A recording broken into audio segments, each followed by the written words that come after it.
वही मान के सम्मान दिया जाता है, बैठा के गिलास पानी पिलाया जाता है। जो भी काम होता है तुरंत नियमानुसार। हमको सुबह 5 बजे जगा देते थे, सुबह से ही मेहनत की आदत पड़ी। नाना जी ने बहुत अच्छे संस्कार दिए। उन्होंने बोला कि आपसे उम्र से बड़ा हो, किसी जात बिरादर का हो, उसको हमेशा सम्मान दीजिए, जीवन में बहुत प्रगति करेंगे। नाना जी की बात हमने मानी, जो है उन्हीं कदमों से आगे बढ़े, जो है बहुत प्रगति किए। दोस्तों, मैं रोशन जायसवाल, आप देख रहे हैं बलिया आजकल। तो आज मैं इस वक्त वरिष्ठ कोषा अधिकारी के पास से आनंद दुबे, चूँकि पहली पोस्टिंग और पहली मुलाकात आपसे हो रही है। आनंद दुबे जन समस्याओं को लेकर, खासतौर पे पेंशनरों की समस्याओं को लेकर काफ़ी गंभीर हैं और जो भी छोटी मोटी समस्याएं उसका निदान बड़े ही मुस्कुरा के करते हैं। आइए बात करते हैं आनंद दुबे जी से। सर, पहली बात तो वेलकम है, स्वागत है आपका। Thank you very much. Sir, आपसे विभाग से जुड़े जो भी चीज़ें हैं, ज़्यादातर तो पेंशनरों के ज़्यादा रहते हैं। जैसे आपने बताया कि बहुत से हम विश्वास पे ही बहुत लोगों को लेते हैं, जैसा होता है काम करते हैं। वर्क करने का तरीका कैसा रहेगा बलिया की? जो पेंशनर होते हैं 60 साल तक सरकार की, जनता की सेवा करते हैं, तो हमारे लिए वो पूजनीय होते हैं। हम लोग मानते हैं कि हमारे दादाजी, बाबा जी, नाना जी ऐसे लोग आए हुए हैं, वही मान के सम्मान दिया जाता है, बैठा के गिलास पानी पिलाया जाता है। जो भी काम होता है तुरंत नियमानुसार उसी दिन, जो है ठीक तुरंत जो है काम करा दिया जाता है। यदि किसी कोई समस्या हो तो कैसे आप अपनी बात आप तक ले आएगा? हम लोग किसी को आने जाने पर रोक नहीं है। ठीक, किसी को कोई समस्या हो, पहली बात तो हमारे जो स्टाफ हैं उन्हीं के स्तर पे समस्या का निदान हो जाता है। ठीक, और किसी को अगर समस्या है तो तुरंत हमारे पास है, तुरंत निदान किया जाता है सेम डे पे। सर, छोटा सा एक प्रोफाइल जानना चाह रहे थे। सर, आप किस जनपद से बिलोंग करते हैं, कहाँ आपकी शिक्षा दीक्षा हुई है, क्या प्राथमिकताओं में रहा है? बहुत सारी बातें हुई आपकी। तो सर, मूल रूप से कहाँ के रहने वाले हैं, कहाँ कहाँ किस किस जगहों पे आपकी पोस्टिंग रही है? हम अम्बेडकर नगर के जलालपुर तहसील के हैं, दुगौली ग्राम है। पढ़ाई लिखाई हमारी कलान सुल्तानपुर से हुई है। हमारे नाना जी आजमगढ़ में शाहगंज के पास रहने वाले हैं, दूधरी ताज गाँव। तो बचपन से ही 1 साल के तभी नाना जी के पास थे। नाना जी पढ़ाते थे, पूरे कॉलेज में मिलिट्री में पढ़ाते थे।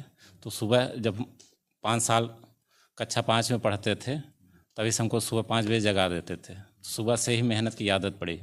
नाना जी ने बहुत अच्छे संस्कार दिए। उन्होंने बोला कि आपसे उम्र से बड़ा हो, किसी जात बिरादर का हो, उसको हमेशा सम्मान दीजिए, जीवन में बहुत प्रगति करेंगे। नाना जी की बात हमने मानी, जो है उन्हीं कदमों से आगे बढ़े, जो है बहुत प्रगति किए।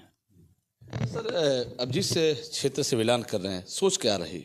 जैसे बातचीत से लगा कि आप भी आईएएस की तैयारी में चाहते थे कि आईएएस बने, लेकिन कोषा इस विभाग से कैसे मन लगा आपका? असल में हमारा जो जाना था, हम पीएचडी बीएचयू से ज्वाइन किए थे। बीएससी एमएससी इलाहाबाद यूनिवर्सिटी से किए, उसके बाद बीएचयू आए। 5 बार नेट क्वालिफाई थे, 3 बार जियारत थे, गेट में 90.03 परसेंटाइल था।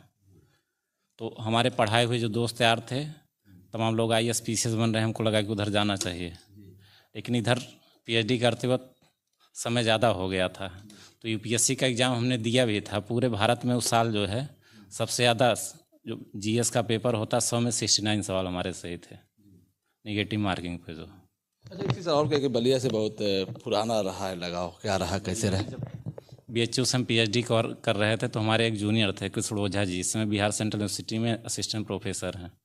तो नेट हमने उनको पढ़ाया, तो अभी क्वालिफाई किए थे। तो बिहार में इस समय है बलिया के बारे में बताते थे। यहाँ पे सुरहा ताल है, नाव से धान की कटाई होती है, लोग बहुत अच्छे हैं।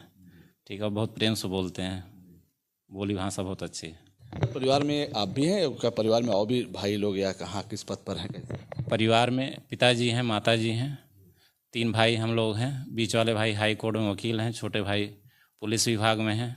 फादर इन लॉ हमारे डीआईजी जेल आगरा हैं। एक साढ़ू भाई हमारे डिप्टी एसपी एटा हैं, विक्रांत द्विवेदी जी। और अच्छा है कि यहीं बलिया के ही रहने वाले हैं। प्राथमिकता रहेगा अपने विभाग से जुड़े, खासतौर पे बलिया के लिए? प्राथमिकता यही है कि यथाशीघ्र उसी दिन जो है पेंशनर हो चाहे विभाग के कोई समस्या हो, तुरंत निदान हो जाए। और प्रधानमंत्री की स्वच्छता को लेकर क्या होगा? अब तो गर्मी आ रहा है, उसको लेकर क्या होगा? पेयजल? हमको सफाई बहुत पसंद है। कलेक्टेड कोषागार में रहे। ठीक, वहाँ पे यूपीएससी से जब पेपर के लिए लोग आते हैं, ऑब्जर्वर आते हैं, तो बोलते थे कि इतना हमने वहाँ पे काम करा दिया था, लगभग 300 गमले वहाँ पर हैं।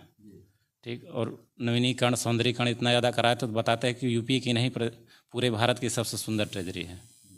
अपने परिवार से, खासतौर पर इस विभाग से जुड़े अधिकारियों से, बाबुओं से किस तरह से वर्क लेना उचित समझेंगे? जिसके पास जो कौशल है, जिस क्षेत्र में निपुण है, उससे वो काम लिया जाएगा। बहुत से ऐसे पेशेंजर होते हैं जो आने में असमर्थ होते हैं, नहीं आ पाते हैं, उनके लिए क्या व्यवस्था? इसके लिए सरकार ने ऑलरेडी व्यवस्था की है कि बैंक के जो कर्मी होते हैं वो भी जाके वेरीफाई कर सकते हैं। ऑनलाइन भी वो पेंशन वेरीफाई कर सकते हैं। इसके अलावा हमारे यहाँ व्यवस्था है कि कोई अगर समर्थ है, चाहे वो हॉस्पिटल में है चाहे गांव में, यहाँ पे एक एप्लीकेशन देगा, हमको सूचित करेगा तो हम अपने स्टाफ को भेज के वेरीफाई करा लेते हैं। विदेश में रह रहे हैं, ठीक, वहाँ के दूतावास द्वारा जो भी वेरीफाई करके यहाँ भेज सकते हैं। चलिए, आखिरी सवाल है सर, बलिया वासियों के लिए क्या संदेश रहेगा?